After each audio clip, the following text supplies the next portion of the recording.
God blessed these nurses. Yes, மருத்துவத்துறையின் ஒளி நீங்கள், மக்கள் மனதில் மலர்பவர்கள். You are the people, you are the light in the medical field, and you are the one who are in the hearts of the people. மருத்துவத்துறையின் ஒளி நீங்கள், மக்கள் மனதில் மலர்பவர்கள். மருத்துவத்துறையின் ஒளி நீங்கள், மக்கள் மனதில் மலர்பவர்கள்.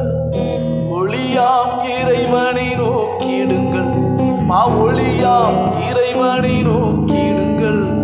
மகத்துவமாக வாழ்ந்து